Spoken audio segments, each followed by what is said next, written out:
It's the no. Now here is the rewritten TTS-ready transcript. Welcome to the deep dive. Today we're getting into something often pretty misunderstood, emotional intelligence. And we're going to challenge some, really common ideas about strength, effectiveness, even happiness. And we're using a specific source for this, Chapter 3 from 101 Essays.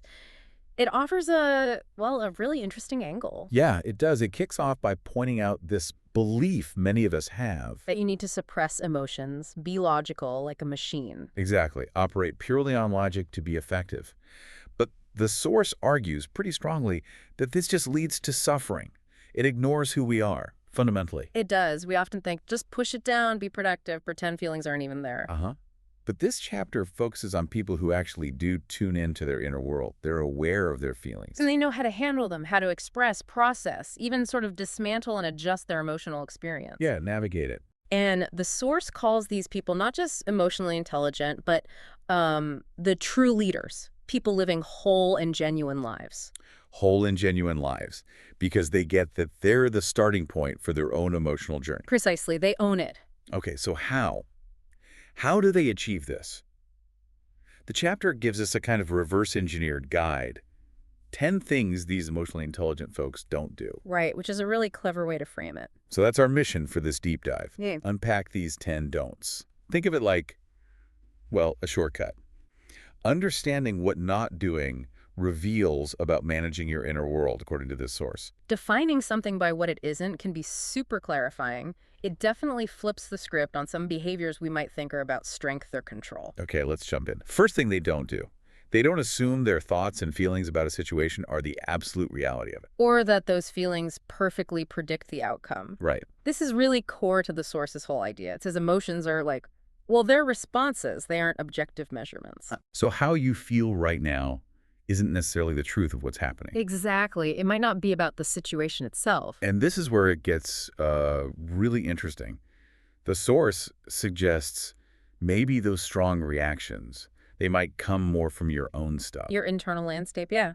Past experiences, beliefs, maybe things you haven't quite worked through. Rather than the objective facts of the moment. Right. And the emotionally intelligent person in this view, they hold that space. They pause. They don't just instantly trust that gut emotional hit as the whole story. Which really challenges that whole always trust your gut idea, doesn't it? It does. Makes you stop and ask, okay, is this feeling really about this?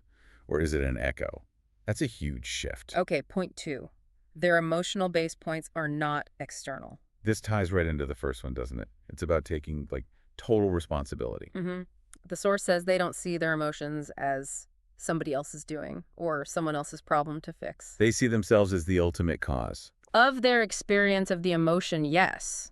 Not necessarily the cause of the external thing that happened. Right. But the cause of how they process it and react internally. And this is the opposite of what the source calls indignant passivity. Yeah, that feeling of, I've been wronged, the universe owes me, someone needs to fix this for me. So why is taking that deep ownership so important here? Well, the source implies it gives you back your power, your agency. If your feelings are always someone else's fault, You're stuck. you're stuck. You can't change it. But if you realize you are the source of how you process and react, suddenly you have some control over your inner state again. You shift from being a victim of your feelings to being the steward of them. Nicely put. Steward, yeah. That's a powerful way to look at it. Okay. Point number 3, they don't assume they know what will truly make them happy. This one's fascinating, really counterintuitive. How so? The source points out that our idea of happiness is, it's based on the past. We mostly just know what we didn't like before. So when we chase what we think will make us happy, we might just be trying to get away from old pain or discomfort. Trying to feel saved from the past. Exactly, rather than actually moving towards something genuinely new or fulfilling. Wow. Okay, so the goal isn't some specific outcome based on avoiding the past. Yeah. It's something different. Pretty much. The source argues that people who get this become open to, whatever life brings. Any experience. Yeah. They see potential good, potential challenge in everything because they aren't rigidly stuck on some fixed idea of happiness that's just based on avoiding old dislikes. So what does that mean for how we usually chase happiness? It sounds like the chase itself if it's just about avoiding the past, could be the trap. Could be. And maybe contentment comes more from just being present with whatever is. Which flows really nicely into the next one, number 4.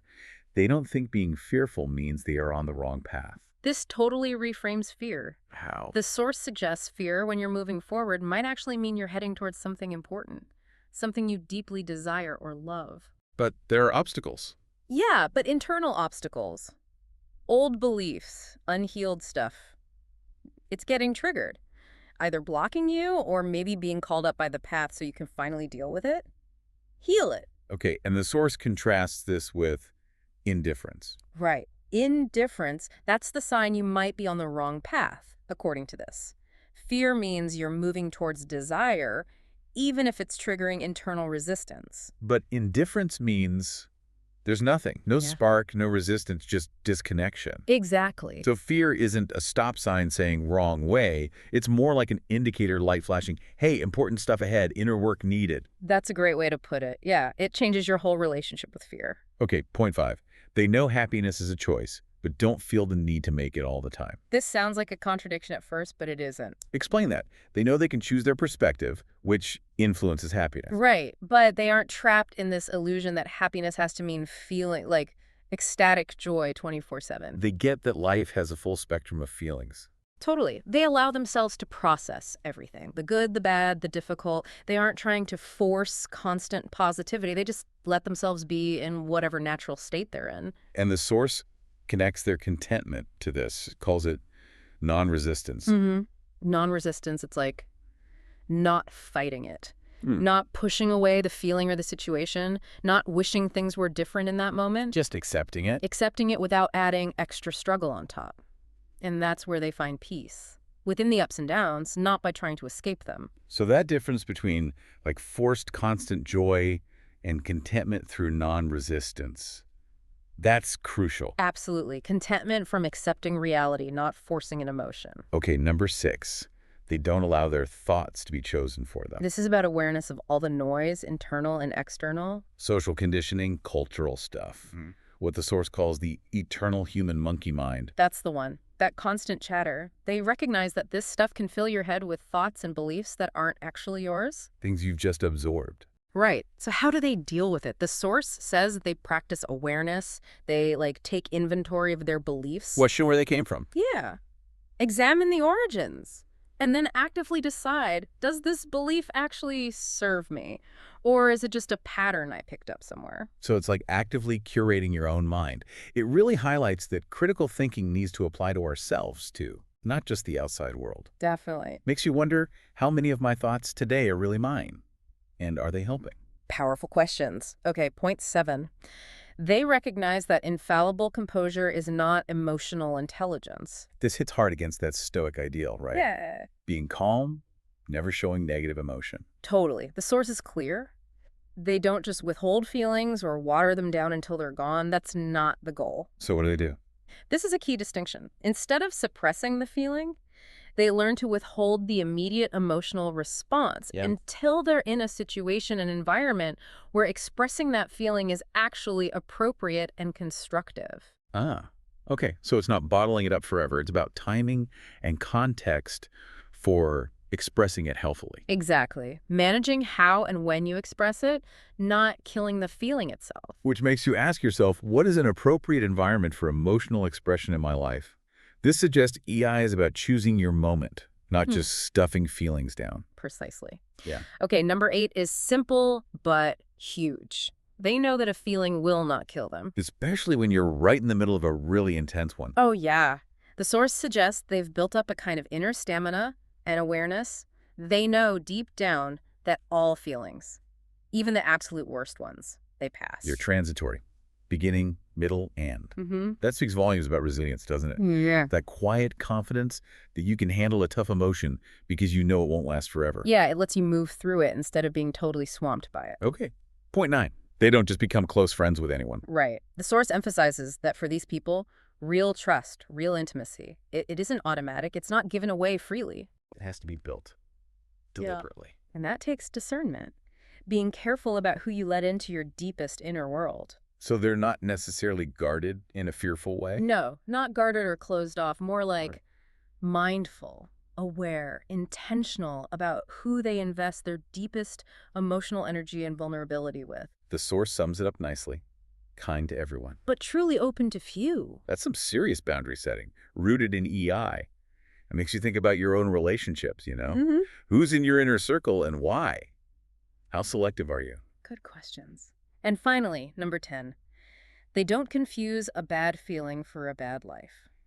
This loops back to that perspective idea we talked about, avoiding extrapolation. Exactly. That's the term the source uses. Taking one bad feeling, one tough moment now, and projecting it out, assuming it defines your whole life, your whole future. The trap of, I feel awful right now, so my whole life must be awful. Right. Emotionally intelligent people, according to this source, they don't do that. They allow themselves to have a bad day, to feel bad, to be fully human, ups and downs included. And again, the source brings back that key idea. They find peace through non-resistance to these tough moments. Yes. They don't fight the bad day. They just let it be a bad day, knowing it's temporary. It's not the definition of their entire existence. That's such a powerful shift, just acknowledging the moment without letting it hijack the whole story of your life. How do you remember that when you're really in it? That's the practice, isn't it? Yeah.